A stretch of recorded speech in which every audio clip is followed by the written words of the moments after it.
hope that you enjoy the lunch. And in the afternoon, we're going to have another class on Hindu art in India by Dr. Savita Kumari. So firstly, I would like to introduce you about the speaker.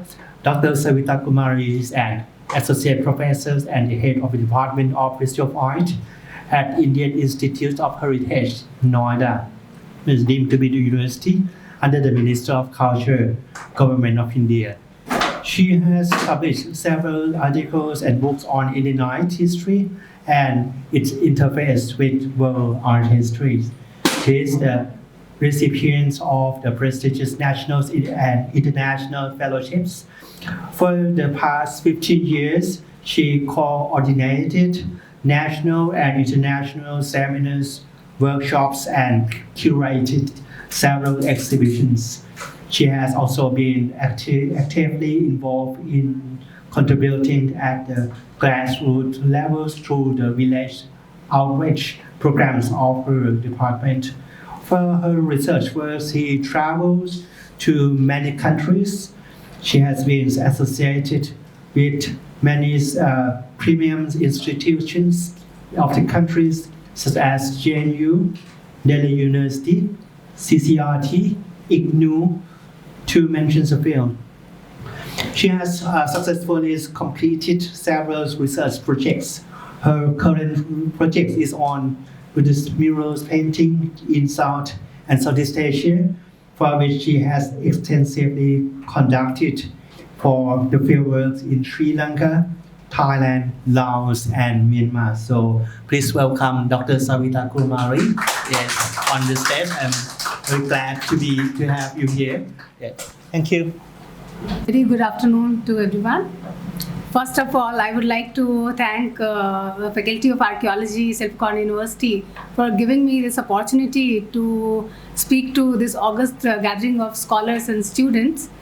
I'm also grateful to Dr. Chera Ting Sanchali, Professor Chera Ting Sanchali, with whom I've been collaborating for almost 2 decades now. And the last project which he mentioned that our department has taken in collaboration with Silpakorn University, and we have both me, Professor Pandey, and Professor Ting Sanchali traveled across Southeast Asia to gather research data, which will soon be published. So before, so my lecture is on Hindu art. Can you hear me? Yes. Yeah. My lecture is on Hindu art in India. And I would like to demonstrate it with examples from temple building traditions and sculptural art associated with temples of India. I have taken examples from across the country, north, south, and the central part of India. Now, before beginning with the actual examples, I would like to bring to your notice the concept behind a temple building.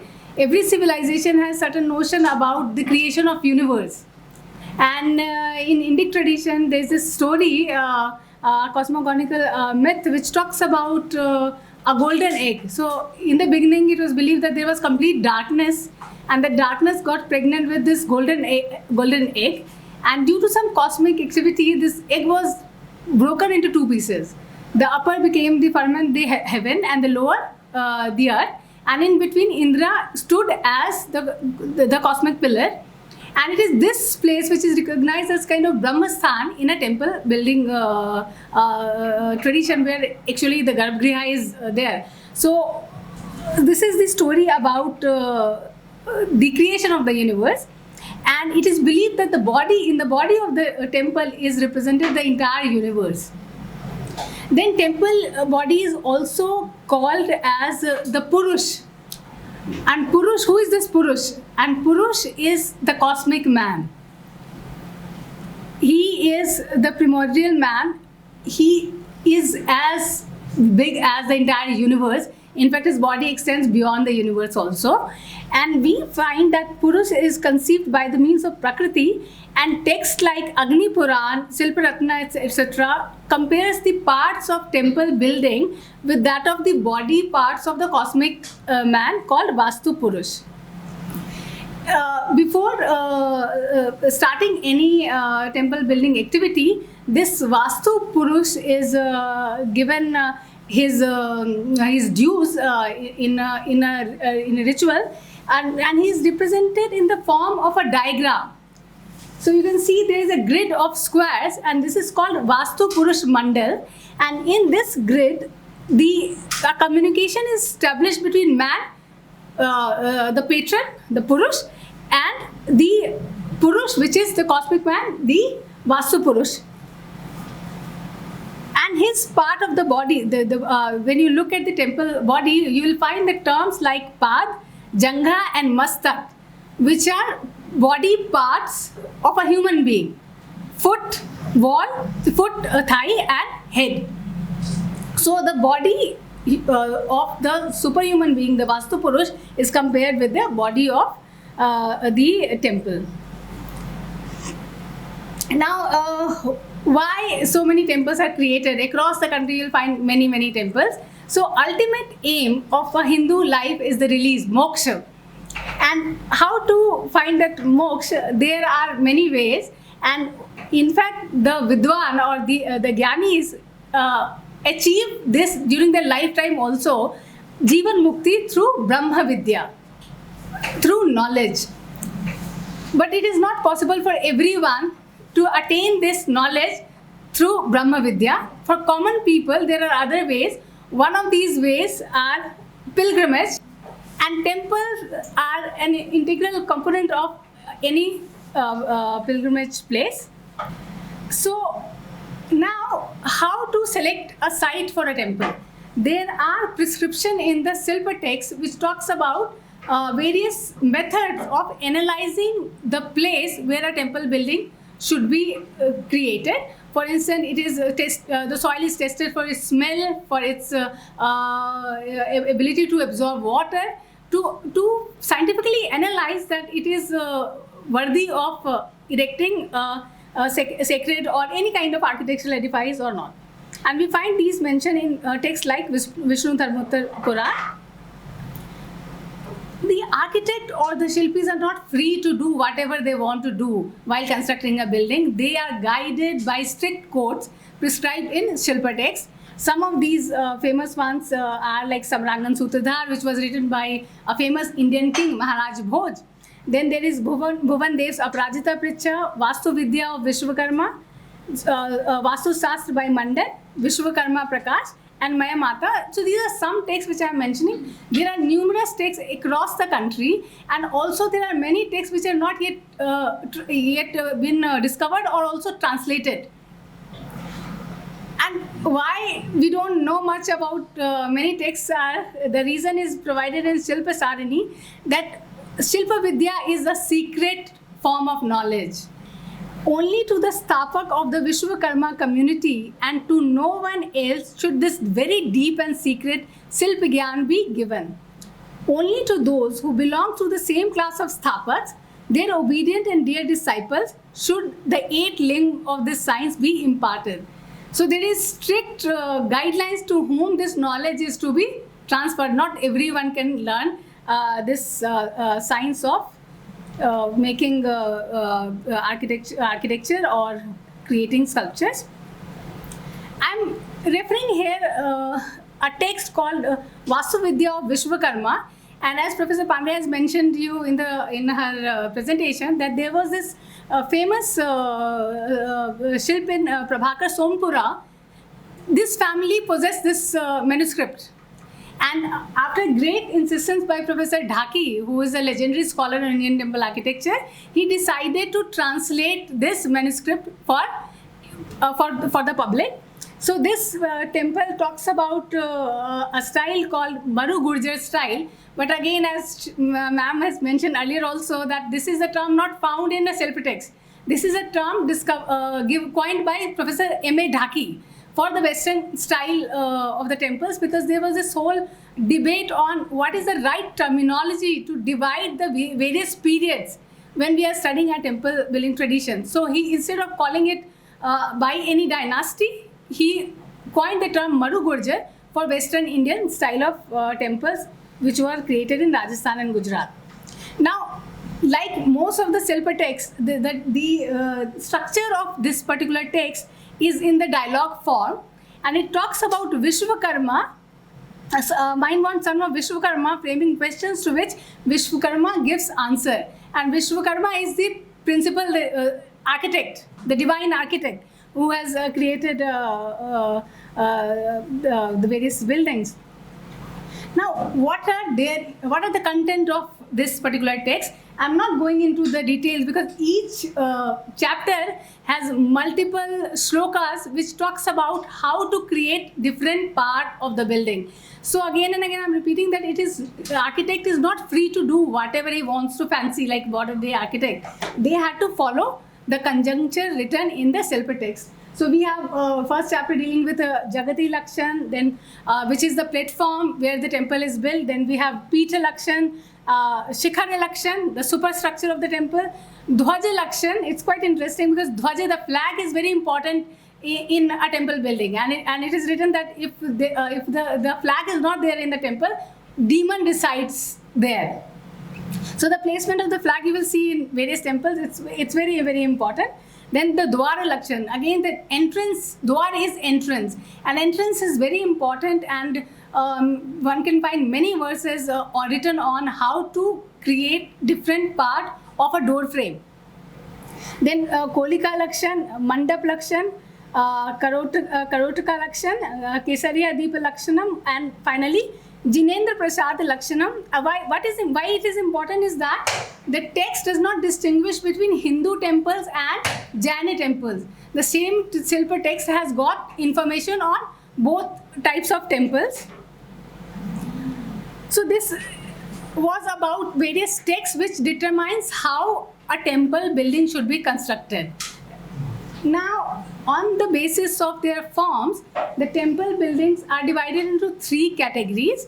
Nagar, which is North Indian style, Dravir, which is South Indian style, and Vesara or Besara, which is the style of the middle region, the Deccan region. We have this kind of temples where we see mixture of the two styles in different degrees. The Nagar style of temple is characterized into 5 forms. But before going into that, we should see how the temple looked like in its nascent stage. And this is a temple from Gupta period. And this is coming from Sanchi. This is temple number 17. And you can see here, the temple has only 2 basic components. One is the Garbhagriha, which has got dark solid wall. And it is preceded by a mandap. And only ornamentation which you see here is on the pillars of the mandap, and also some decoration on the entrance, but it is very basic, and right now we do not have any superstructure in this particular temple. So the shikhar is not yet formed, and then we see the walls also. The walls are plain. Later on you will see the temple walls are profusely decorated with sculptural art. But during early period, we do not find representation on the walls of the temple.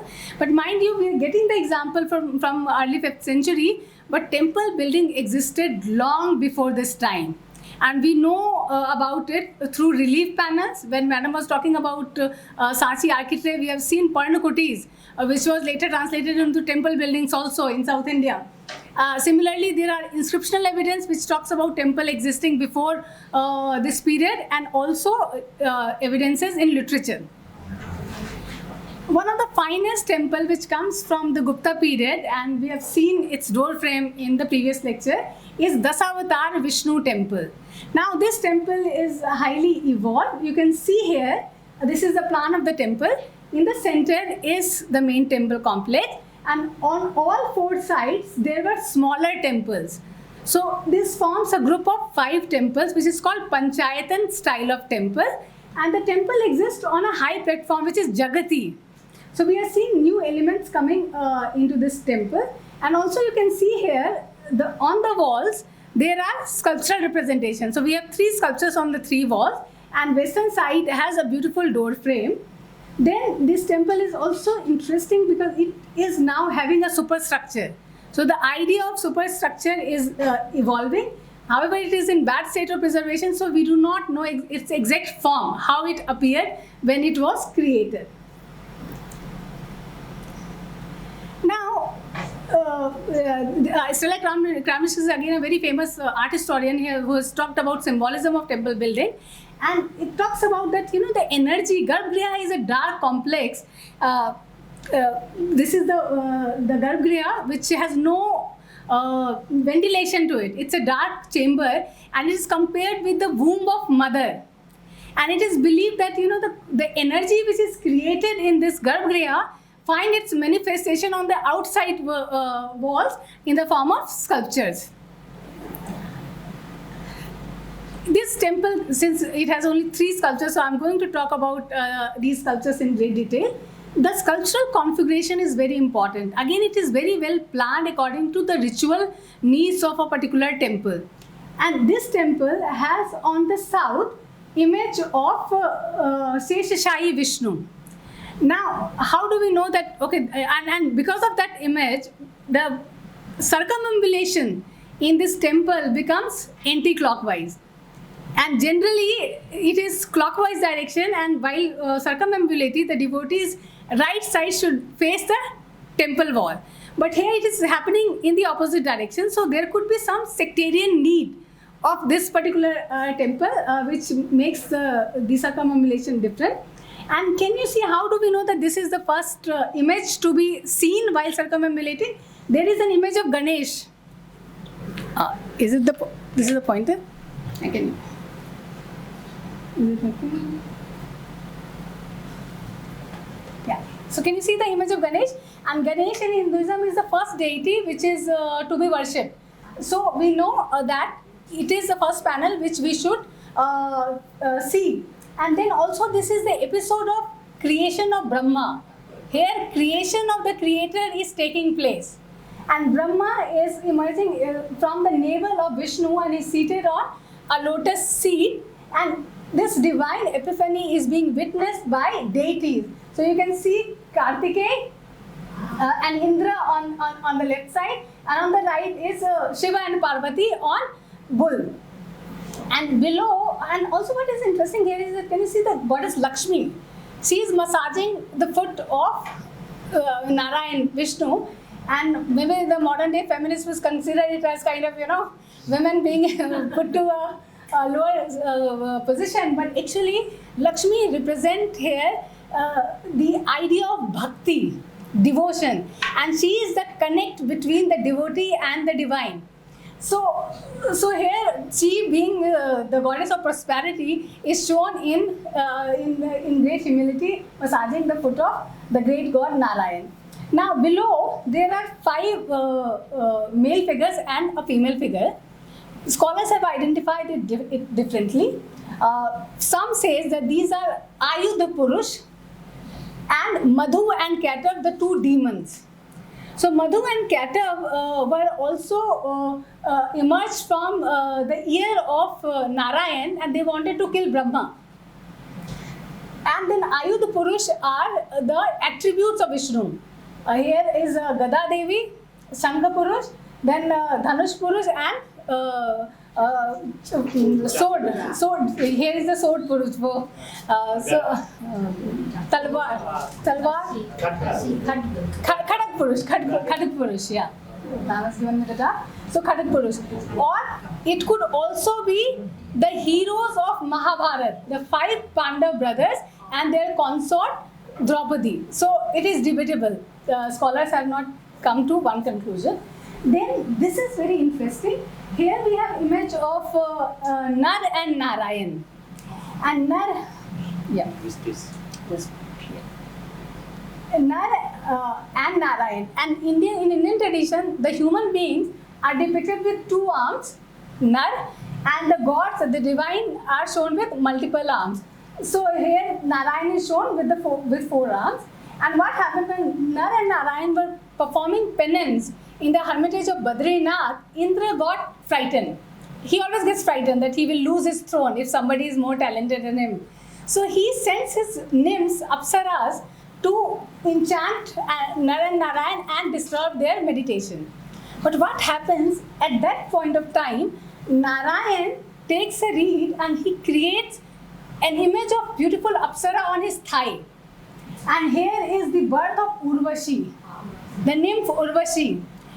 So what is interesting here again to notice in Indic tradition is that who are the artists? Artists are no ordinary being.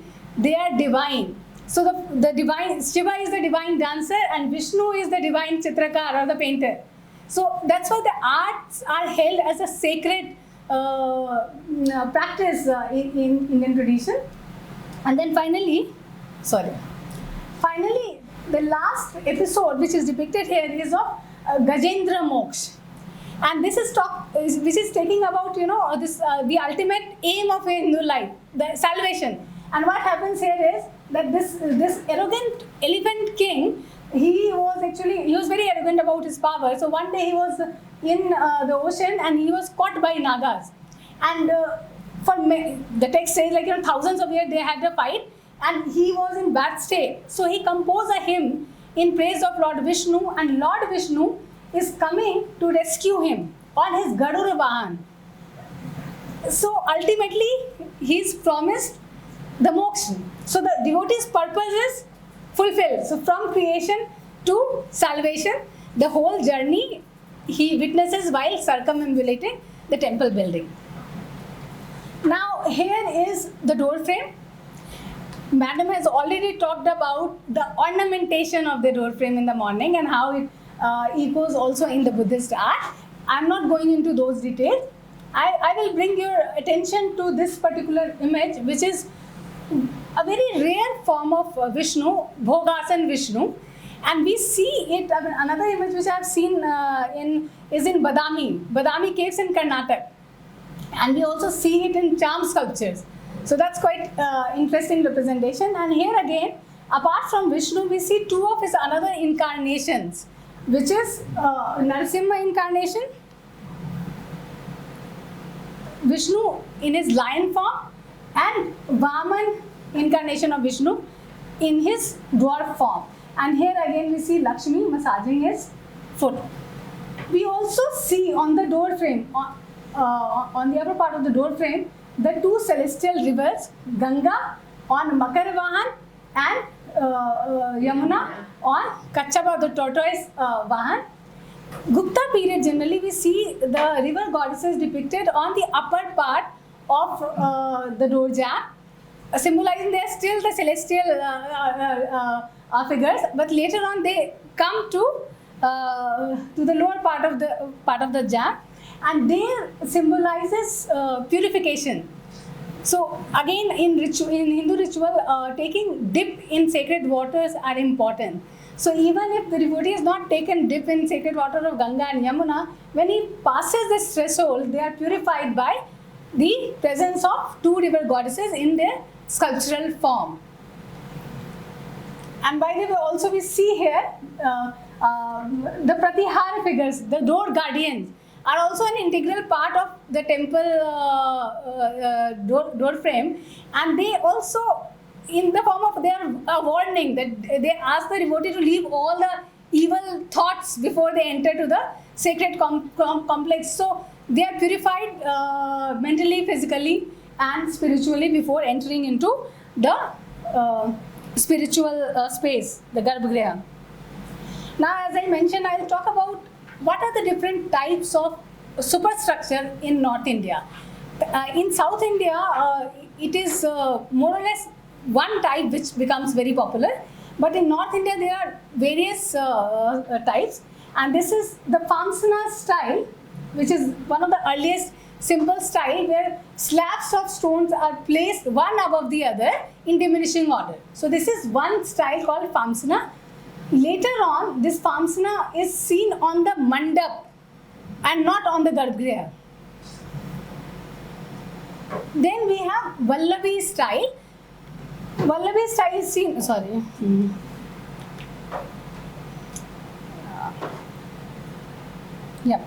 So Vallavi style is where the superstructure is rectangular in plan, the temples, and superstructure is barrel vaulted. And this is an example from Odisha. And we have seen Vallavi type also in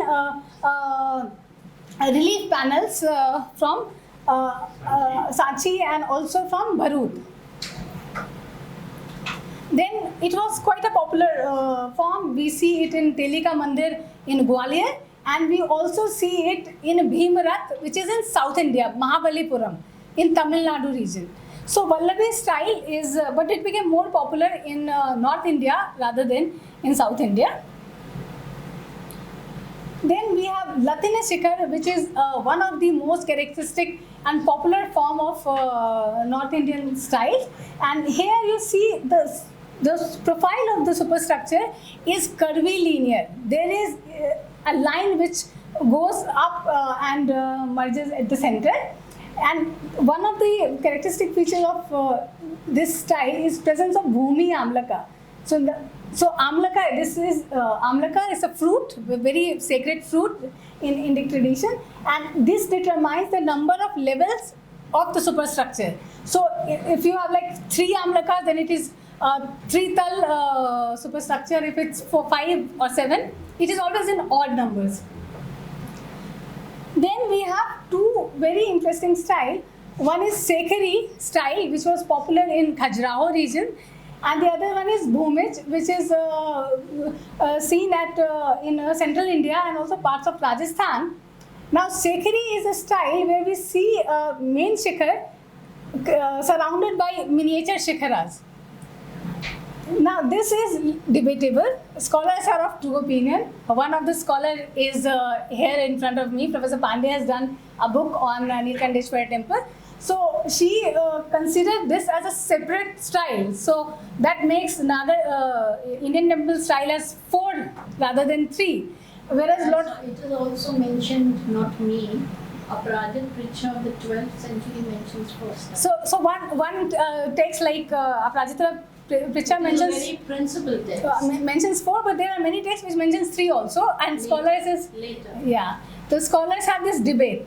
So, but what is the characteristic feature of Bhumi style is that you see that miniature shikhar like motif falling as a pearl festoon, and then there are 4 quadrants actually, and the numbers are not number, the size diminishes when you go upwards. So these are the basic types of superstructure. Now let us see the Latina Shikhar, because Devgarh we did not see any superstructure. This is a temple from Harihar temple from Osian, Rajasthan, and this temple is Panchayatan style of temple, as we have seen in Gupta period. That is main temple surrounded by 4 subsidiary temples. Why this temple is more interesting and among the early temple is that now you see increase in the number of projection on the wall. Earlier we had only central projection in the Gupta period, only 3 sculptures, but now we have multiple projections, and each part of the temple has got certain technical name. I am not going into those names because it would be too much, but these projections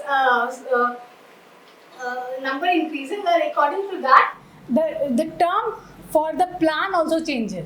So like if there are 5 projections it's Pancharath, or if 7 projections it's Saptarath, so the plan changes.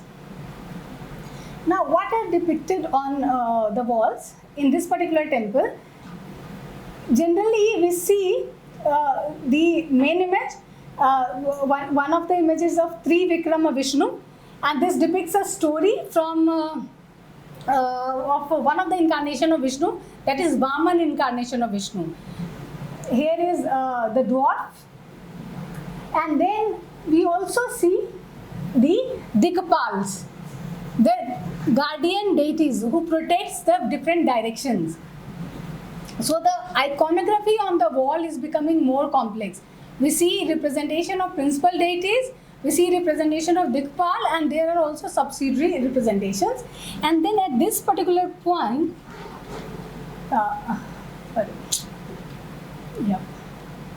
can you see this?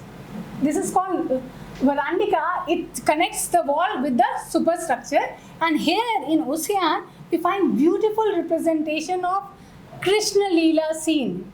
If you know Hindu god, Krishna is also a form of Vishnu, and these are the stories from his childhood.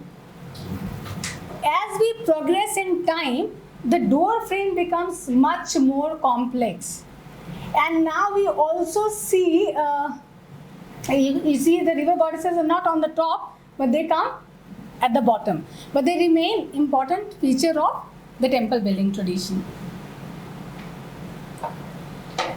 From Rajasthan, I'm taking you to Orissa, eastern India. So we're from west to east now. And here is one of the famous early surviving temple. It dates back to 7th century. And this is called Parsurameshwara temple. And this temple has got Latin Shikhar, curvilinear profile, and each tala is marked by a Bhumi Amlak. Bhumi is like the story.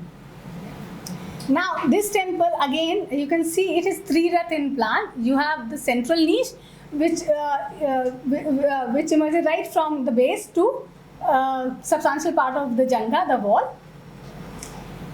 And here are the sculptures of this particular temple. They are depicted in the middle of the wall. So as you know, Ganesh here again is on the southern side. So the circumambulation would be anti-clockwise. And this temple is dedicated to Pasupat Saivism. And in Pasupat Saivism ritual, the circumambulation is in anti-clockwise direction. So here we have the image of Ganesh. On the northern side, image is missing. But since it is of a Shiva temple, it is believed that probably Parvati would have been depicted here. And on the eastern side, we have image of Kartikeya, the son of Shiva, elder son of Shiva, who is also commander-in-chief of God's army. He's a very important person. And then this particular sculpture is very interesting because here is Ravan, who is a principal demon in Ramayana, opponent of Ram. So Ravan is shaking Mount Kailash. So here Shiva and Parvati are seated in their home, and Ravan disturbs their peace. So what has happened is, like, of course, like Shiva captures Ravan by pressing him with one of his toes. So he's captured from. So you can see the image now, Shiva and Parvati at Mount Kailash, and Ravan is shaking Mount Kailash. And this is again very important because we are talking about Pasupat Saivism, and Pasupat Saivism was initially practiced by those who were outcasts, who was removed from the city and not doing good deeds in the beginning. But later on they became principal devotees of Lord Shiva. So this is the whole idea that Ravan, who was initially a bad person and who disturbed Shiva and Parvati, but when he practiced penance and asked for forgiveness, Shiva not only forgives him but also bestows him with all the boons. So even the bad, when they come to Shiva, they are blessed and they are free from their sins. And then above that, we have one of the earliest representation, in a beautiful representation, I would say, of Shiva Nataraj, the dancing Shiva. So, in the early period, we see only two components, right? Garbhagriha and Mandap. But as the time progresses, the temple building, the temple complex becomes much more complicated. And you can see here, we have the Garbhagriha, and it is preceded by a number of mandap. So the mandap have increased, and each mandap is, so the Jagmohan is the same one, the principal mandap. Then we have Nata mandap, which is the mandap for performances. Then there is another mandap called Bhoga mandap. And when you go to temple like Chidambaram in South India, there are numerous mandaps, each with a distinct function. So it became very, very complicated. And as you can see here, some site becomes so important that not only one but multiple temples are created at the same place. And this is one of the famous temples from Bhubaneswar, which perhaps represent the climax of Latina style of Shikhar. And here you can see the Deul. Deul is a term for Garbhagriha, or Deul can also be a term for the entire complex, the temple complex. It is preceded by a mandap. And this is the Famsana roof. It's called Pidha Deul. So like earlier Famsana was superstructure of a temple also, but now it is generally seen over the mandap. Photography is not allowed in this temple complex, so it's very difficult to find out the sculptures of the temple wall, though we have fabulous sculptures from Lingaraja temple of Orissa. Now we have this temple called Sun Temple at Konark, and all of you would be familiar with it probably. It is UNESCO's World Heritage Site, and this temple is dedicated to a sun god and credited to the Ganga ruler Narasimha Dev. This temple is in the form of a chariot, if I have the image. Yeah. It is in the form of a chariot, the Garbhagriha and the Mandap Jagmohan. And Ganga has matrimonial alliances with the Pandya rulers and also with the Chola rulers, South Indian kings. And in South India, there was this whole tradition of procession of images on the chariot. So the shape of the chariot has probably got its inspiration from South Indian kingdoms, because Narasimha Dev's principal queen was a Pandyan princess and his mother was a Chola princess. So there is a lot of connection between Ganga rulers of Eastern India and South Indian ruling families, and also the Gangas had a strong connection with Sri Lanka. So, but scholars have not yet explored that relationship as yet. Now, so I would like to draw your attention to the different parts of the temple complex. The Garbhagriha has completely collapsed, and it is preceded by the Jagmohan. Jagmohan, you can see, we have the Pira Devan, the flat roofed superstructure, and there is a separate Natamandap or dancing hall, and this image is to show you the scale of this temple. So look at the human size and how magnificent is the temple building, and equally beautiful is the sculptural representation on this particular temple. Since it is a Natamandir, when you look at the images, there is plethora of images showing dancers and musicians. And in Orissa, there was also this Devadasi cult. They were like a group of dancers who were employed by the temple, and they performed at different times, and they were serving the principal deity in the Garbhagriha. So we see a lot of images of dancer and musician. We also see the images of ascetics, and then the Sura Sundaris, the beautiful female sculptures. Apsaras are depicted throughout the temples across India, and it is believed that the women, the image of women make the temple fruitful. They bring merit to the building. Without them, it is not fertile. Then this temple has 7 horses, which represent the 7 days. Since it's a sun temple, so it is associated with the time. And here are the horses, which is not in good state of preservation. And the temple also has 12 wheels, so which could represent the 12 months of an year. The iconographic program is yet to be discerned, but you can see here now, each inch of the temple wall is carved. Extensive carving on the temple walls. At the Jagati, the lower part, we see representation of day-to-day life. Many episodes probably from the king's life himself, and you can see the court scene. Then there are the war procession which is going on. We also see the representation of the netherworld, the water cosmology, and the Naga Nagini symbolizes water. So we have images of Nag and Naganis, and then the Vyala figures. Again, a composite creature which is seen in Indian art very frequently in the recessions. And then we also see a lot of Mithuna figures, the love-making couples. And what is interesting here is why these couples are so frequently depicted on Indian temple buildings. because one of this is how the Indian life cycle of a person in Hinduism is supposed to be, and he should be having a very fulfilled life. Unlike Western tradition, where Adam, the union of Adam and Eve is seen as a kind of sin. In Asian tradition, in India or even in China, for instance, the union is considered sacred because it leads to procreation. And a person is supposed to have a very fulfilled life. The Hinduism doesn't talk about like renouncing the world right in the beginning of one's life. It says that have a very fulfilled life.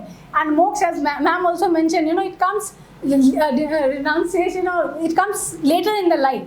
So one lives a very fulfilled life, and one of the four purusarthas, the four goals of life is calm, the desire.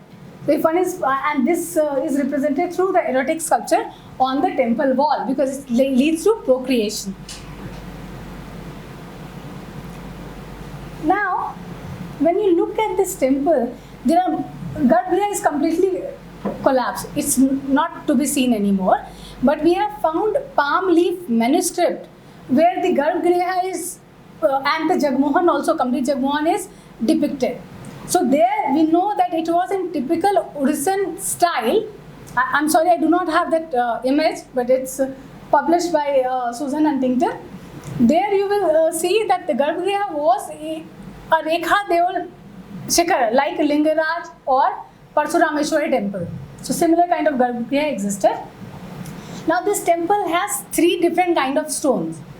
And the most expensive stone which was used here and which was procured from outside was chlorite. And chlorite was used at very few places for principal sculptural representation. And one most important aspect is the door frame. Now when we look at the door frame, the Gupta door frame was much more innovative and I would say like creative in terms of depiction of various motifs. But later on it becomes much more complex, but then the program is very standard. It's fixed, like different motifs are being repeated. The numbers increase. Initially at Sanchi, if you remember, we had only 3 shakas, the 3 facets of the door frame, but now we have 7 shakas. There are 7 different divisions of the door frame. And lower part, the number of the deities on the lower part have increased manifold. We have like the guardian deities, then the Naga and Naginis, there are Kinnar. So multiple deities are now depicted on the dorja. And also you will see representation of Navagraha. Again, this, so 9 planets are also depicted on the door frame. Now, one more thing here is, you can't see it here, but then in the door frame generally the deity which is in the Garbhagriha, some aspect of that deity is depicted. But we also see representation of Lakshmi. And Lakshmi is, again, she represents water. She is associated with water because she was one of the nidhis which has come during the churning of the ocean. So Lakshmi is also depicted, though it is a sun temple, but we have Lakshmi, goddess Lakshmi being venerated by the elephants. And then in other panels, you can't see it here, but mostly we have repetition of an ascetic flanked by devotees.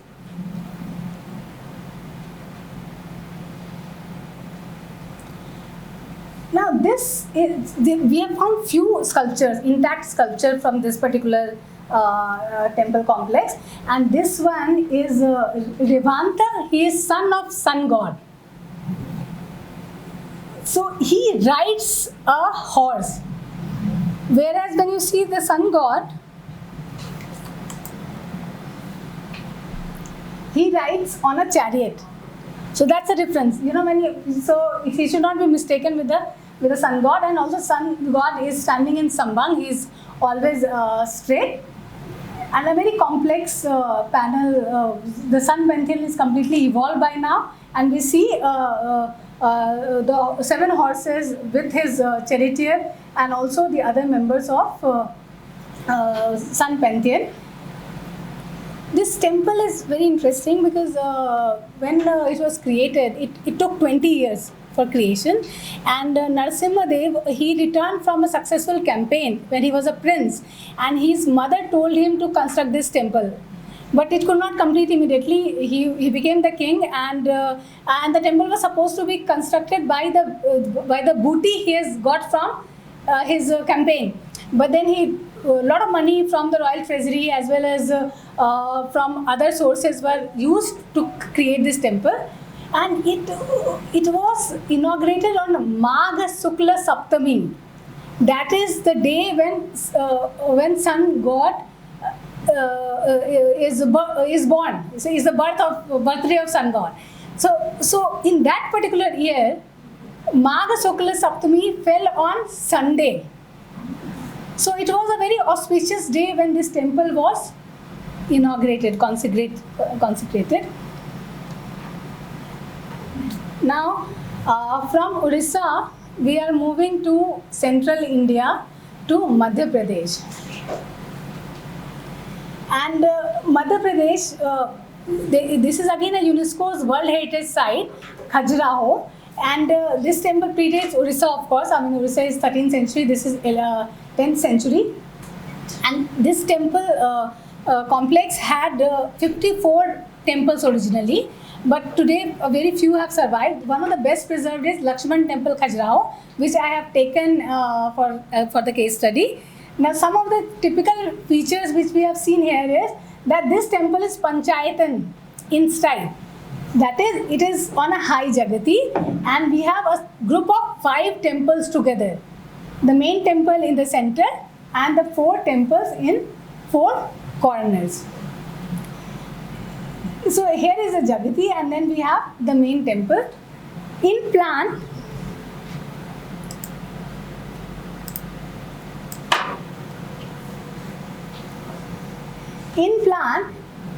again you see it becomes as complex as the Orissan temple. But in Orissa, we have the mandaps as separate buildings. Here we have a single wall which envelops all different mandapas. So we have a Mukha Mandap, the entrance porch, then we have a Mandap, a small pillared hall, then Maha Mandap, which is the main hall and very big in size, and then there is this small area which is called Antaral, which connects Maha Mandap with the main temple. And what is interesting here is that this temple has got 2 pradakshina paths, 2 circumambulatory paths. One is you can go throughout the temple building, right from Mukha Mandap and come back to Mukha Mandap. And then there is inner pradakshina path which is around the Garbhagriha. So when the temple has a pradakshina path or the circumambulatory path, it is called Sandhar Prasad. Sandhar Prasad. But when it has no pradakshina path and you just go around the temple from outside, it is called Nirandhar Prasad. And Prasad is a term for palace, and it is also a term for the temple because that's the palace of the deity. And you can see I'm not looking into the complicated sculptural program of this temple because it has hundreds of sculptures. Hundreds of sculptures, each inch is carved with a complicated iconographic program. But we will look into a few. So as I mentioned that, when you look at the temple building on elevation, it is the entire universe. And the lowest part is the human world. And it has got all aspects of it. So here you will see on the Jagati, various kind of depiction. We have war processions. We have the teacher imparting knowledge. We also have Mithuna figures. Can you see and here this intercourse is between man, human being and animal. Now what is important here is to bring that temple is again, it's universe. So whatever is there in the society, everything is right in the face of the devotee. And he has a very holistic approach to life when he goes around the temple, sees everything, and ultimately purifies himself before entering into the sacred complex. So these are the Bhrashtra Mithunas. So when the union is not for procreation, it is not sacred. They are considered to be the Bhrashta Mithunas, the bad people. And then I would like to draw your attention to the superstructure. Can you see, when you move towards the Garbhagriha, the height increases. And the temple Shikhara is also compared with Mount Meru. It's the divine abode of God. So when you see the ascending order of the Shikhara, it reminds one of the profile of the mountains. So artist has very beautifully created the imagery of mountain in this particular temple. And by the way, mandap in terms of size, a mandap could be larger than the Garbhagriha, but in terms of height, it is always smaller than the Garbhagriha. So now we are on the platform. We have climbed the staircase and we are on the platform, and this is at the Vedi Bandh part. You know, this is the part just up from where the floor of the temple starts, and here we have different images. Who are these images? Ganesh, and we are seeing Ganesh again and again because he is the first deity to be invoked before starting any good or auspicious thing. So here is the image of Ganesh, and then we have Navagrahas. So you have different grahas depicted along with their vahan, and ultimately we finish our journey. So you can see like Ganesh, Shani, Brihaspati, Som, Surya, Mangal, Buddha, Shukra, and Durga. So obviously the two are not the grihas, they are the principal deities. So the 7 days which is associated with a week are shown as the grihas, and the first deity is Ganesh and the last one is Durga. So Ganesh promises that devotee's journey, he will succeed in his pilgrimage, and finally Durga blesses him that all obstacle from his life would be removed. So here is the image of Ganesh.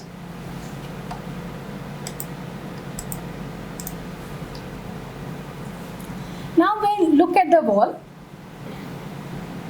so wall is divided into 2 stories, you can see, and here we have different kind of depictions. It includes Surasundaris, the Apsaras, then we have Naga and Naginis because they are considered to be sacred, Mithuna couples, the love-making couples. The Vyala figures are very frequently seen in this particular temple in recession, and also the deities in the different forms. Now this Mithun figure is given a very elevated state along with the deities. So here when the union is for procreation, it is considered sacred. This is again, these are beautiful Apsara figures. You can see different posture of Apsaras cleaning themselves, decorating themselves, and this is again a very interesting image. And here you can see, you know, this is a Vaidya, a doctor, and there is a thorn which is stuck in the foot of this beautiful Apsara. So now he is not a dwarf actually, but here artist has shown his scale in comparison to the woman. He is so much mesmerized by his charm that his size has diminished. I mean, he's completely in her control. So though they are both, hierarchical scaling is again a characteristic feature of Indian art, and also we see it in Hindu temple building tradition.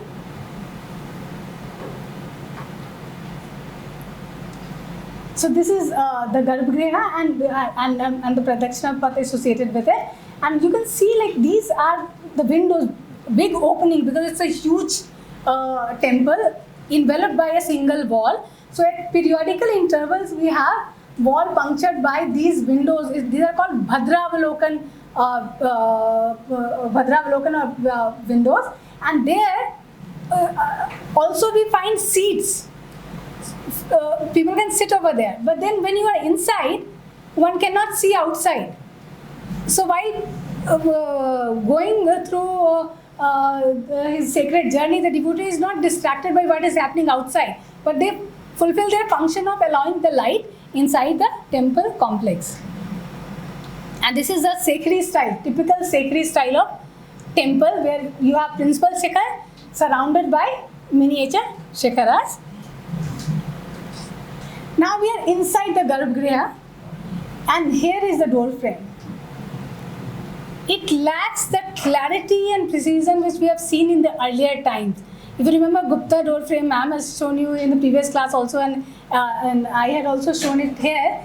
It is very confusing. It's too cluttered. It lacks clarity. Yet when you look at the iconographic program, it is highly complex. And this is the door frame, and we have seen the river goddesses Ganga and Yamuna, which continues there because their role is to purify the devotee.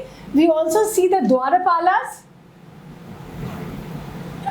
in the temple. And if you remember from the last class, we talked about Nidhis. So we have Sankhanidhi and Padmanidhi, and also Kuber at the threshold. So Kuber is the god of wealth. So the Nidhis are shown here. So we have the Nidhis, and here again what we see at the Lalat Bim is the image of Gaj Lakshmi. And this temple is dedicated to Vaikuntha form of Vishnu. In this particular form, Vishnu has 4 faces. And 4 faces. The first face, the central face is Saumya, human face. The side faces are of, so central face is Saumya, human face. Then we have lion face. Then we have boar face. And there is a face behind, which is a demon-like face of Kapila. So these are the 4 faces, and this particular form of Vishnu actually developed in Kashmir region of India. And what is interesting here is that we have an inscription in this particular temple called Dhang inscription. Dhang was son of the patron of this temple, Yashovarman. Yashovarman made this temple, and his son has written an inscription, commissioned an inscription, and in that inscription it talks about that Vaikuntha Vishnu temple was brought from Pratihara rulers who were predecessor of Chandelas, and Pratihar got it from Sahi rulers of Himachal Pradesh, which is in the northern side, and the Sahi rulers got that sculpture from rulers of Tibet. So, and it was a metal image. So originally a very important metal image, which was considered to be great by perhaps all the North Indian kings, and it journeys from Tibet to Khajuraho. But at some point of time, probably that sculpture has been lost. And what we see here is a Vaikuntha Vishnu image, not in metal, but in stone. And stylistically, it is similar to the Chandel style of sculpture. So it means that during their time only, after its consecration, at some point of time, the main image was lost. And then Yashovarman's successor decided to replace it with stone image of Vaikuntha Vishnu. And when you go inside, so we pass through this door frame, and we go inside and look at the Pradakshina Path. So this temple is a very dark complex, and the Pradakshina Path has again a very complex sculptural program. So we have multiple images of deity, like we have Parvati and Lakshmi. The other side also we have goddesses Kali and Saraswati. These are important Hindu goddesses. But then when you see the principal projection of the Pradakshina Path, we have different incarnation of Vishnu. Kurma and Varaha, Narasimha, and so when you pass through this Pradakshina Path, we have Parvati Lakshmi, then we have Krishna Leela scene, the K1, K2, coming from Bhagavad Puran. You know, the Krishna Leela scene is very important, and we have multiple depiction of the Krishna's childhood stories. Then we have the Vishnu's principal incarnations, Kurma and Varaha. Narayan, Vishnu is shown here in his yogic position. Then Narasimha, which is his lion incarnation, Matsya, his fish incarnation, and Hayagriva, his horse form. So this is one of the sites you can see. So here is Varaha, and in this forms he rescued goddess Earth. So Vishnu has two consorts. One is Sri Devi, Lakshmi, and the other one is Bhu Devi, which is the goddess Earth. So here he is holding goddess Earth, and then above that you can't see that, but here is Vishnu Yogeshwar and also Kurma, incarnation of Vishnu. So should we take a break before going to the South India? Now this is again a UNESCO World Heritage Site, and it is near Mumbai, so you may get a chance to see this particular temple. This is a very interesting temple, because what you see here is, so far we have seen only one focus to a temple building, right? The devotee moves towards the Garbhagriha, where the main image is placed. But here we have two interesting focal points. One leads you to the Garbhagriha, which is Sarvato Bhadra. It is open on all four sides. And the other, and here in the Garbhagriha, we have a Shiva Linga. Shiva is worshipped in his aniconic form as a lingam. The other axis is north-south, and here we have a fabulous image, a masterpiece in Indian art of Mahesha Murti. Here Shiva is shown with three faces. This is iconic manifestation of Shiva. So we see both Vyakta and Avyakta form of Shiva within this cave temple, and it has got also dual axis. This is a very sacred program. The entire space, artist George Michel is an architect, and he divided the space, and he found that there are total 37 square. The central one is occupied by the Garbhagriha, and the others are 36 square. So the split of 36 is one of the sacred plan in temple building tradition. So again, when you look at the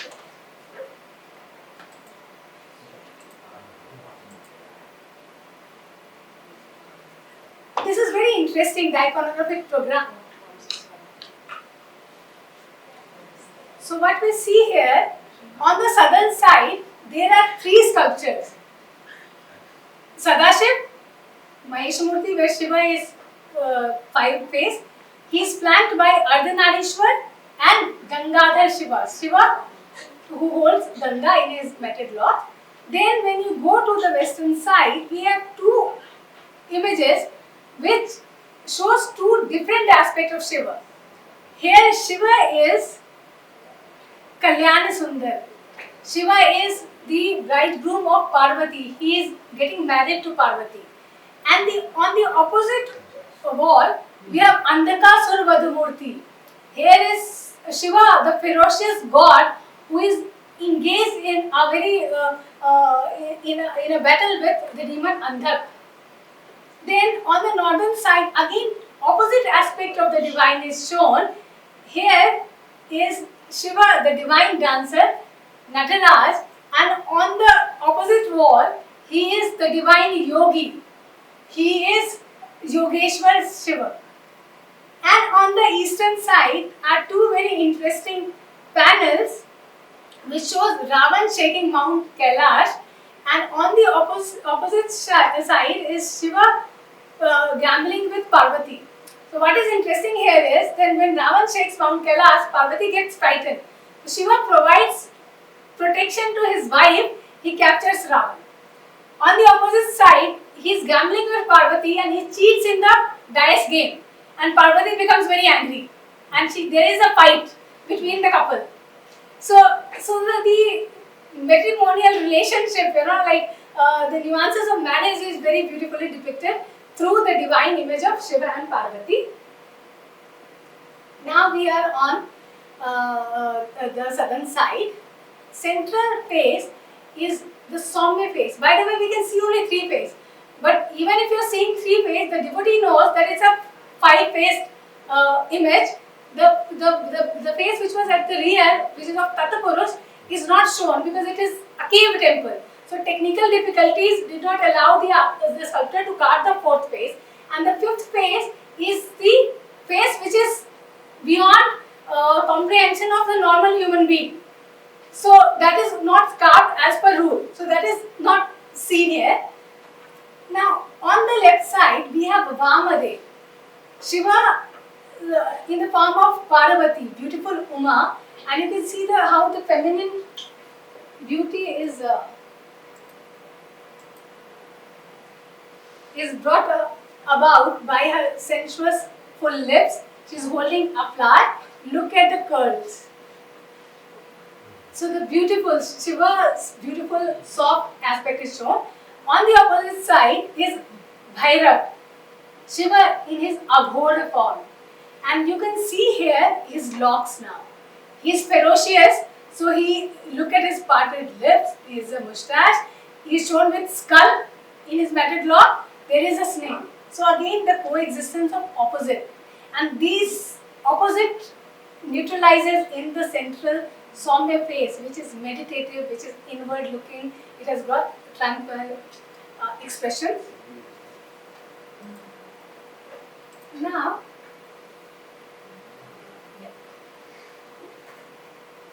this is one of my favorite sculpture from Elephanta, and again it brings out the nuances of unmarried life. You can see Shiva and Parvati. Now this is the panel of Ganga Avataran. Ganga has to come to the earth to protect the mankind, to purify the ashes of ancestor of Bhagirath. Bhagirath was a king and ascetic who requests Shiva to bring Ganga to earth, and ultimately Shiva agrees to it. But Ganga is also the woman or the elder sister of Parvati who wanted Shiva as her husband, but she did not get him at that time. So when Parvati comes to know that Shiva is going to have Ganga in his matted lock, she is upset. She goes away from him. Can you see? She is going away from him. But then look at the composition, upper part. How he brings her towards himself. And then again the couple unites at the bottom. So this separation is temporary. So this fight between the couple is for a brief period of time. Shiva takes Ganga for the welfare of mankind, not because he is cheating on Parvati. Now this dwarf is quite, he adds humor to the whole composition. He is like lost, like what is happening between the two. And finally, here is again a very beautiful representation of Ganga, rarely seen in Indian art. It's a rare image. Here is Ganga is shown with three heads, and Ganga goes to three realms. When she is in heaven, she is Mandakini. When she comes to earth, she is Bhagirathi. And when she goes to nether world, the Patal, to purify the ashes of Bhagirath's ancestor, and when she meets the sea also, she is Bhogavati. So the three faces of Ganga shows her journey in the three worlds. And also, can you see the drapery of the Ganga is flying. So this is the gesture that she is descending from the heaven.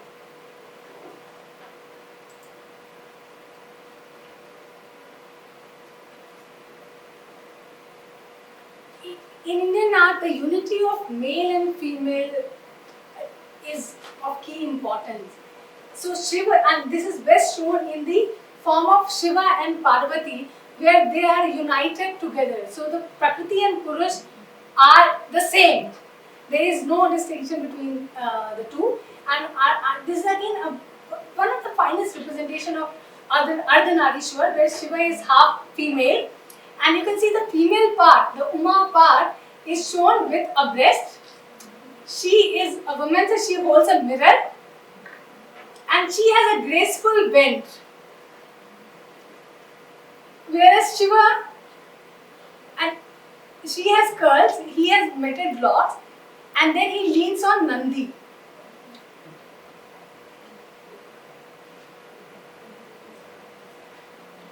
these are again some very fine representation of from Elephanta. This is marriage of Shiva and Parvati. So, in a panel, when you see the married couple in India generally, they Uma is shown on the left side, but here you can see she is on the right side because the marriage has not yet taken place. It is not yet complete. She is in the transitional phase of becoming a wife from being the daughter of Himalaya. Here is her father Himalaya, who is shown as a human being, offering his beautiful daughter to Lord Shiva.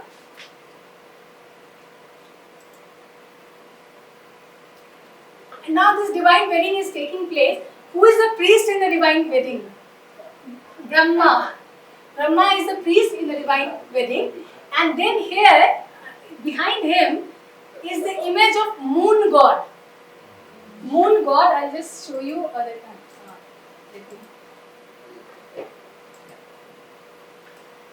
Can you see this figure? He is holding water in a pot. So he is bringing the water for a very important ritual, marriage ritual, which is called Pani Grahan Sanskar.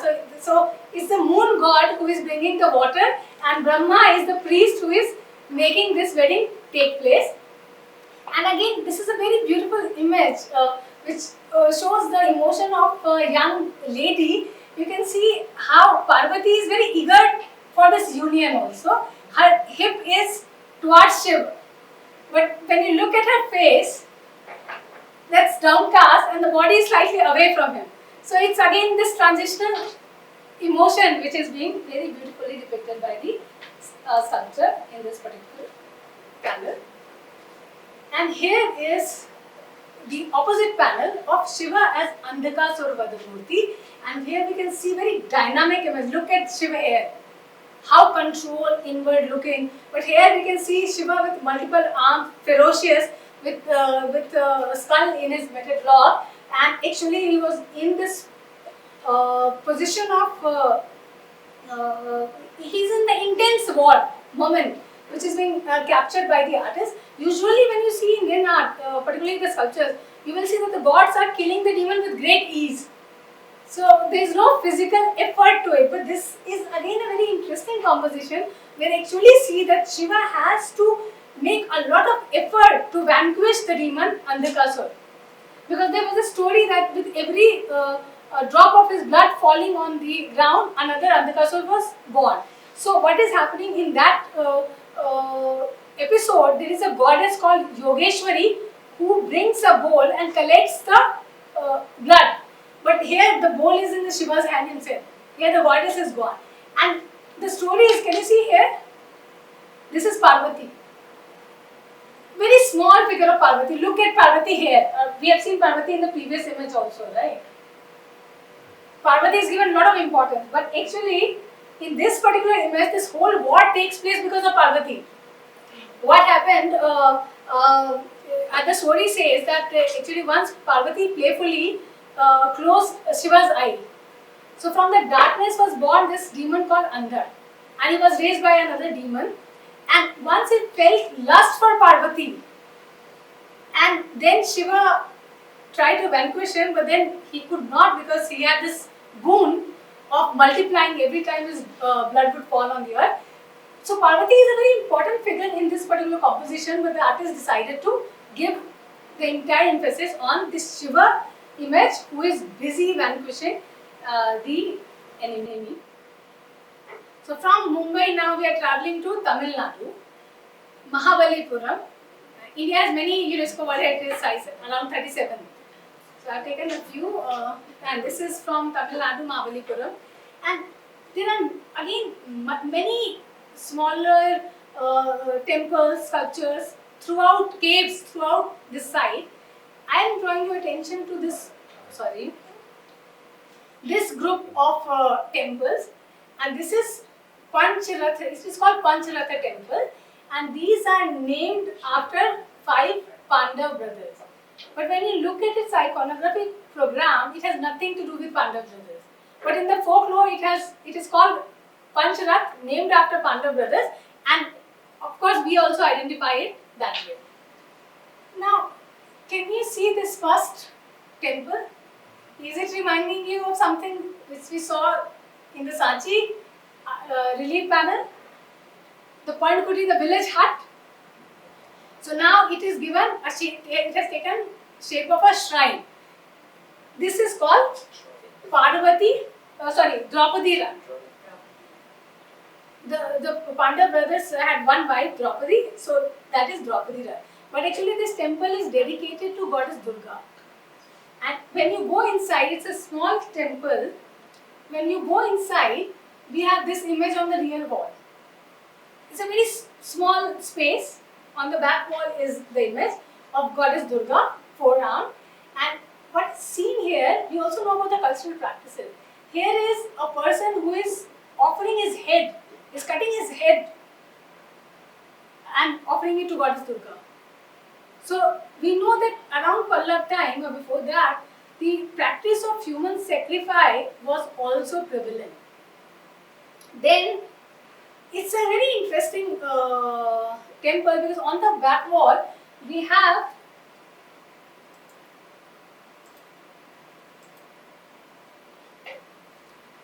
this image of Durga Mahishasuramardini.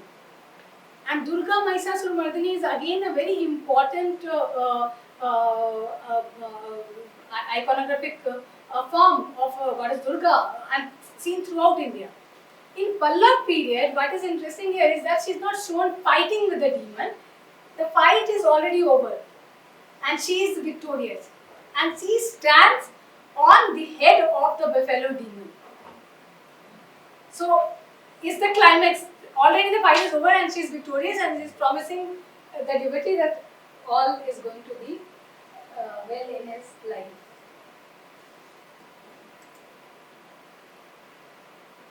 Now, I'm just taking this sculpture from this temple from Mahabalipuram, and this is important because can you see the superstructure now?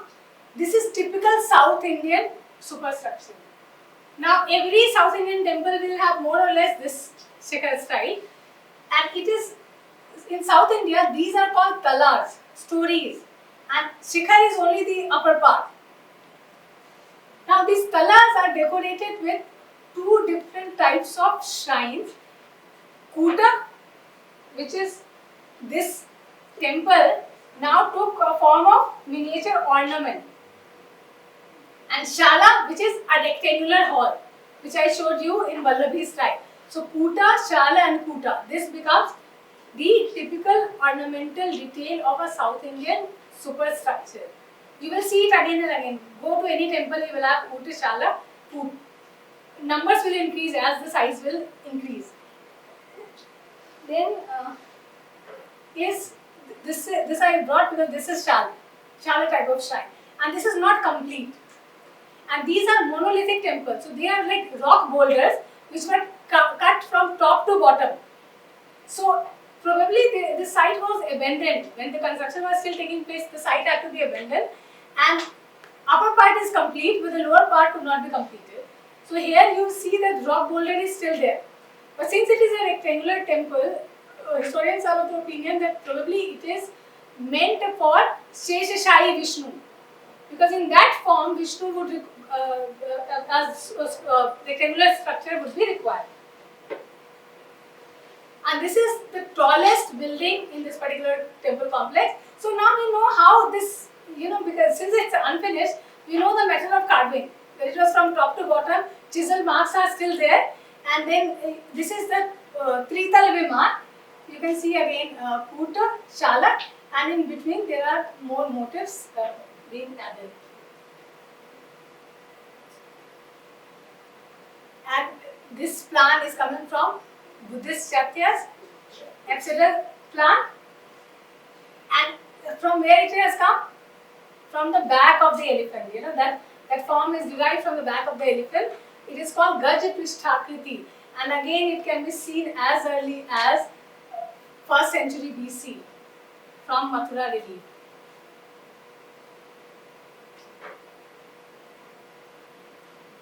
We have seen descent of Ganga in Elephanta, Now here, sculptor has taken a very different take on the concept.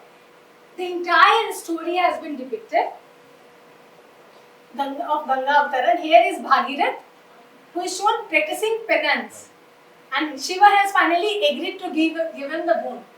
Bhagirath is performing penance, standing on his one feet, and Shiva is here. Now Ganga has come. How do we know? These Nag and Naginis are going upwards. From Patalok they are going upward to welcome river Ganga. And on the top there is a ditch. So water is filled there and it would have been coming down. So very interesting representation of water and Ganga Avtaran here. It's a very complicated panel. A lot is shown here. There are scholars who say that this is Bhagirath and he is also Arjuna performing penance. And then Kirat Arjun, Arjun's encounter with Shiva is shown on the other side of the panel. So one image but conveys two meanings, two episodes. But the most interesting part of this temple which I like here is this contrast. Can you see? Bhagirath performing penance and there is a cat performing penance. So as early as 8th century, 7th century, sculptor is warning the people, beware of fake ascetics. And you know the story, right? When the cat was old, she announced that she has become vegetarian. So all the mouse, they became her devotees, followers. And their number were decreasing as the days were passing. Because she was eating one by one all the mouses. So this is the whole idea that as early as 8th century, there is a message which is communicated to the public that beware of the fake ascetic, not all ascetics are Bhagirath. And then look at this Durga Mahishasura Mardini. We have seen Durga Mahishasura Mardini earlier also, where the battle has already been taken place. But this is again a masterpiece in Indian art. You can see goddess Durga and the demon Mahishasura. Now both are given equal importance. They are both provided with a chhatra.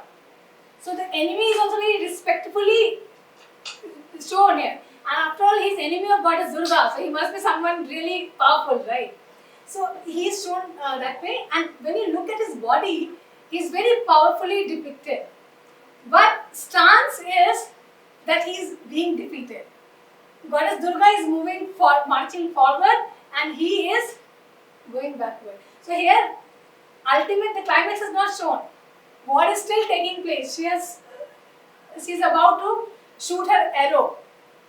But then, unlike the previous one, here the battle is taking place and Goddess Durga's retinue, can you see the female soldiers are being depicted here? So how the goddess is being depicted very powerfully in tradition and during the Pallava period. It's a rare image. We have not seen such representation of Durga Mahishasura Mardini at other places. So Pallava period, the most celebrated building of the Pallava period is Kailashnath temple of Raja Rajasimha. And in South India, there was this tradition of naming the temple after the king. So since it has been constructed by Rajasimha, it is called Rajasimheshwara temple. If it is constructed by Rajaraja Chola, it is called Rajeshwara temple. So the temple is named after the patron. Now when you look at this temple, it's interesting because we see elements of South Indian architecture. It is in a rectangular enclosure. And the enclosure is provided with multiple smaller shrines. Then we have the Garbhagriha preceded by a mandap, which we see in North India also, in South India also. There is another mandap which was to be added here, but this is a later, this is the original one and this mandap is the later addition. Can you see here? Temple and there was an independent mandap. But at some point of time it was joined together.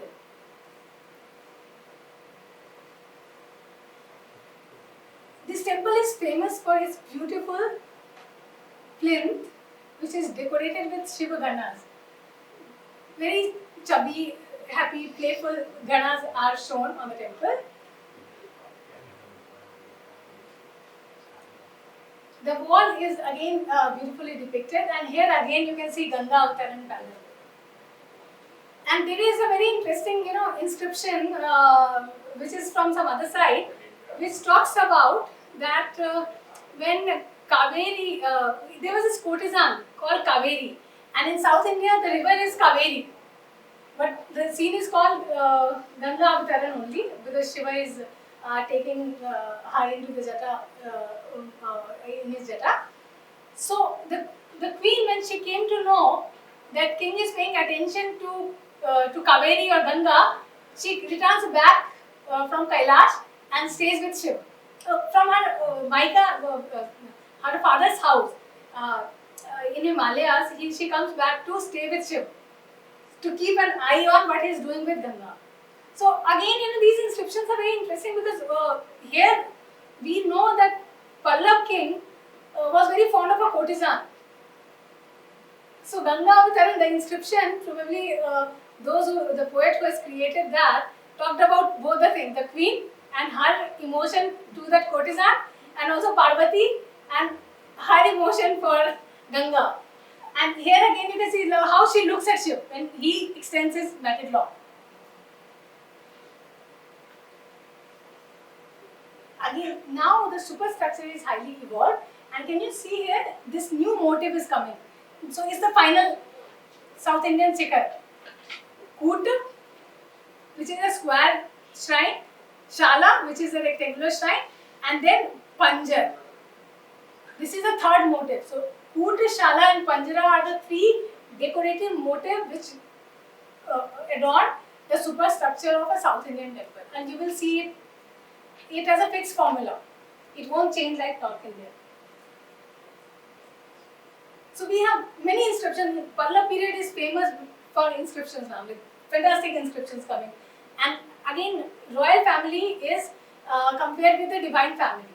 And one of the typical Pallab motif is Somskanda panel. You have Shiva, Parvati, and in her lap is Guha or the Skand. And in South India, the cult of Kartikeya or Skand is very popular. He is one of the most important deities there. So he says that as Guha took birth from Supreme Lord Shiva, Atyanta took birth from Ugradanda, which was the father. So father is compared to Shiva and he compares himself with Guha or Kartikeya. Pallab contemporary in South India were Chalukyas, and they were constantly fighting among themselves. There is a ruler called Vikramaditya who has attacked Kanchipuram. Sometimes Pallab would win, sometimes Chalukya wins. So continuously warfare was taking place. So when Vikramaditya attacked Kanchipuram, he witnessed this temple. And then generally there was this tradition, the temple was had a lot of wealth. Indian temples are very rich. Okay, so when Vikramaditya attacked, he decided not to take booty from this temple. He was he liked this temple so much. But when he came back, his wife also makes a similar temple. So now we see a temple, it is coming from Karnataka region where we have Vesara style of temple. This is also Vesara style because when you look at the lower part of the temple, it is similar to North India, but the superstructure looks back to Pallab period, which is South India. So a mixed style is the Vesara style. It is in an enclosure. You can see a Garbhagriha preceded by a mandap, and then can you see here, again is a typical South Indian feature. This is Nandi mandap. So Shiva's Vahan is also provided with a separate building now. And we see it in South Indian temple again and again, and Nandi is always facing towards Lord Shiva. The wall is decorated with different forms of Shiva. So as I said, like when you look at these moldings, actually these are derived from North India. But when you look at the wall and also the superstructure, so can you see Koot, Shala and Koot? This is coming from South India. So on the wall we have different incarnation of Shiva, and there are openings, the windows, which allows light to go inside the temple complex. And now we are inside the temple complex, and you can see here the walls and the pillars also are decorated with many narrative reliefs from Ramayana and Mahabharata. And then this is the Garbhagriha, and can you see, like, this is a Pradakshina path in the around the Garbhagriha. So it is a Sandhar Prasad, and the Pradakshina path is flanked by image smaller shrine. This shrine has the image of Ganesh, and the shrine on the opposite side has the image of Mahishasura Mardini. And this is again a very different form of Mahishasura Mardini. So what she is doing here you can actually see the goddess is killing the Mahishasura. And what is interesting here, look at this Mahishasura. You know, he is transforming from animal to human. He has attained moksha. So that is very interesting, that, you know, like, even when he is killed by the great goddess, he is going to get the salvation. So from his animal or bad character is now becoming good. So his face is, I'm sorry, I can see it.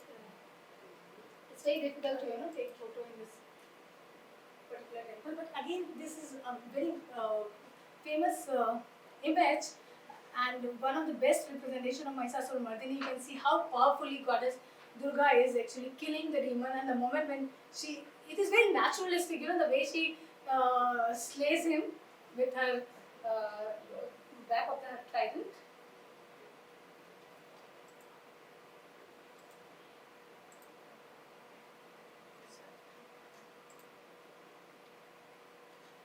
And this is the temple with which I would conclude.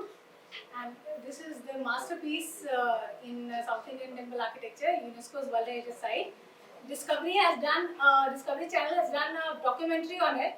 So when you see the documentary, you would realize that what an architectural achievement it was in the time of Rajaraja Chola.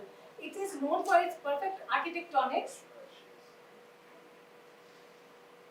When you look at this temple complex, typical South Indian temple complex, a large rectangular enclosure, we have a temple, then we see the gopuras, the gateways. So gradually, you know, like the number of the gateways which leads you to the main temple would increase many fold. So we pass through these gopuras, which is a characteristic feature of South Indian temple architecture. We enter to this complex, and you see the Nandi Mandap. Then we have Gud Mandap or the main Mandap, and the Garbhagriha. When you look at the shikhar of the mandap, it is not emphasized. It's not given any attention to, because Rajaraja really wanted to make a tall temple perfectly perfect in all aspects of architectonics. So look at this. The mandap has no superstructure as such. This is the antaral. And then we have the Garbhagriha. This temple is important because this temple, around it, we have a long inscriptional panel which talks about every aspect of this temple, right from its foundation stone to its completion and consecration. So it is a very well documented temple. Now, unlike North Indian temple, Rajaraja did not cluttered it with a lot of images. He focused on the main agenda actually. So all we have the different aspect of Shiva, and this is the spout, because pouring water was important in Shiva temple. So this is the spout which takes out the water, and it is collected in the tank, and then it was distributed to the devotee. Now this is the wall. The wall of the Garbhagriha is divided into two stories, and this temple also has beautiful mural paintings, which I am not touching in this particular lecture. But you can see here the main entrance and we have openings on all three sides, and they are guarded by the Dwarapalas. Monumental images of Dwarapalas. Now, when we look at the sculptures, they are primarily sculptures related to Lord Shiv, and this image, see,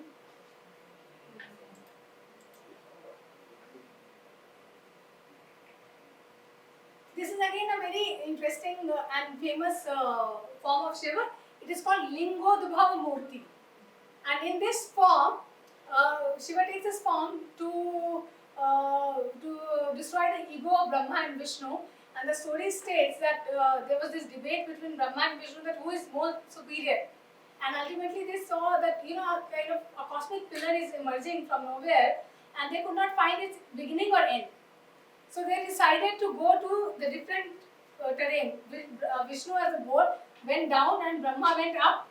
Vishnu did not find it. He said he could not find it, but Brahma lied that he saw it just to make his greatness.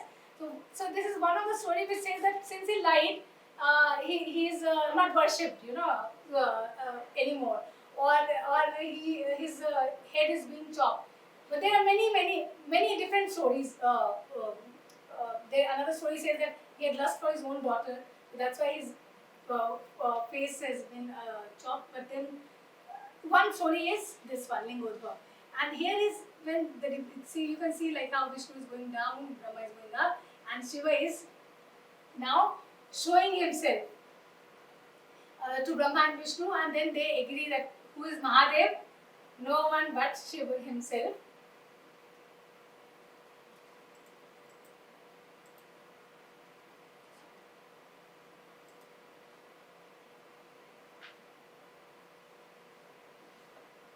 Here is a very popular form of Shiva called Chandrasekhar in South India. And South India, one of some typical feature of his iconography is he holds a deer.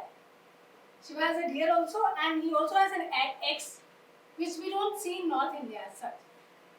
And then here is Bhikshatan Shiva. This is again a very famous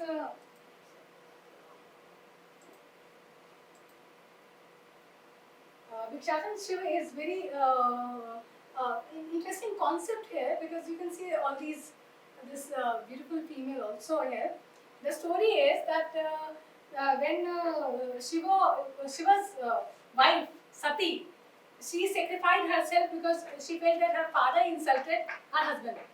So when Shiva came to know about it, he was very upset, and he carried her body and went around the world, right? So once our body parts are scattered at different places, which became the important Shaktipeeth, and ultimately he was in a state, in a naked state, in a very like he had lost all his consciousness. He was just wandering around the world, and he reaches to a hermitage, and that hermitage was famous for ascetics. So they were very proud of their devotion. So when Shiva, as Bhikshatan Shiva, he reaches to the hermitage, the wives of ascetics, they immediately fell in love with him. And the ascetics curses their wives. But what happened here is that the wives who are not performing penance or severe asceticism, they recognize Shiva. But the so-called ascetic who are very proud of their devotion to Shiva, they could not see him.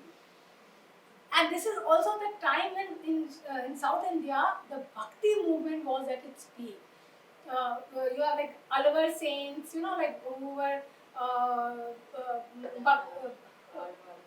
Advar and then Nana. Nana the Shah, and others were Vaishnavite. So the bhakti, the devotion, like it's not about asceticism, but through bhakti, through purity of heart, a devotee can see Shiva.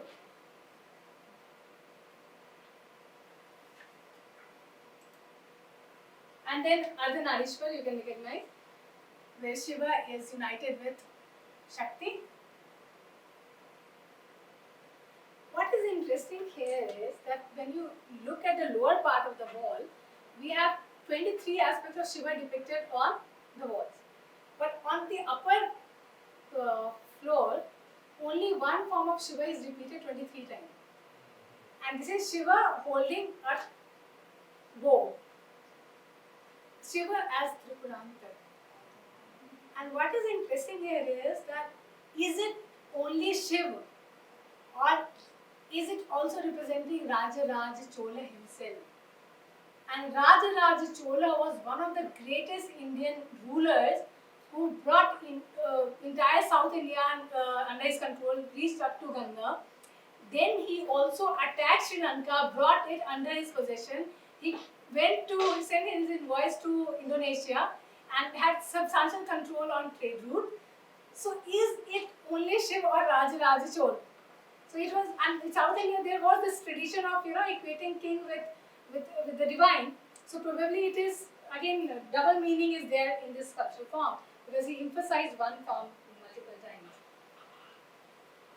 Now this superstructure.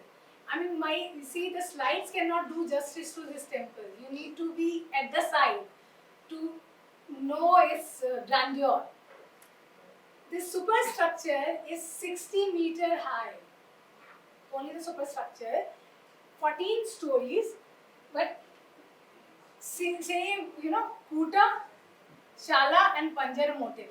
So the motifs of superstructure does not change. It remains same which we have seen in Mahabalipuram. But in terms of technology, creating something 60 meter high, 14 storied without any binding material. And it is still standing. One of the rare achievement of humankind. And then we have the inscription again talks about how Rajaraja created it.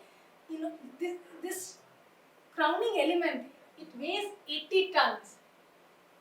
And to take 80 tons up there, he created a ramp which was several kilometers long.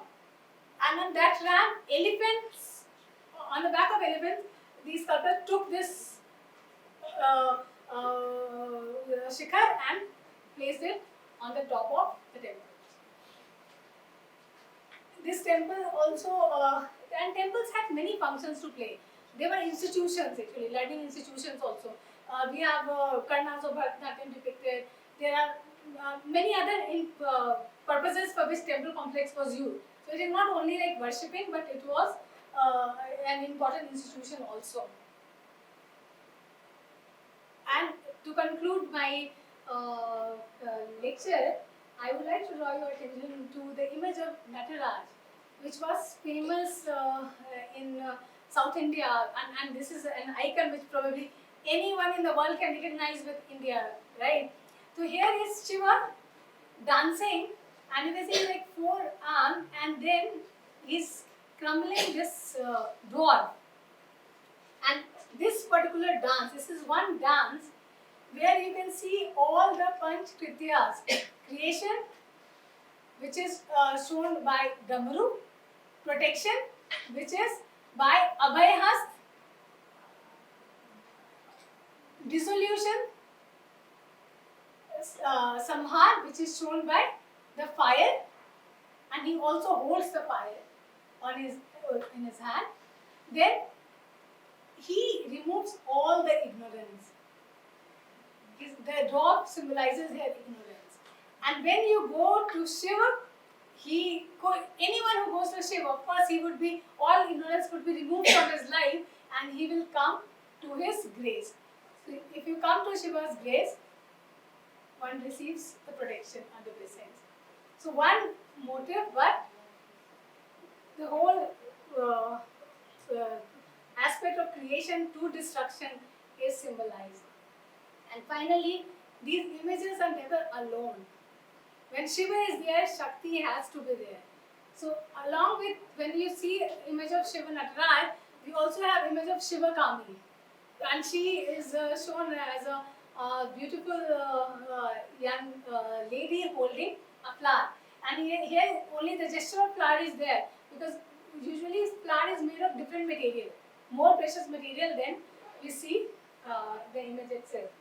So if Shiva is Nataraj, she is Shivakami. If Shiva is Tripurantar, she is Tripura Sundari. So there are different aspects, like always Shiva is shown with Shakti, and these images are called Chala image, the image which moves. And there is one aspect to Hindu religion is that earlier not everyone was allowed in the temple complex. So during festive occasions, these images, the metal images, were taken out in procession on chariot, and at that time everyone can see and get darshan of the divine. So in the temple building, you have two kinds of images: Chala image, which is the image which can go in the procession, and Achal image, which remains inside the temple, doesn't move. So thank you very much for your attention.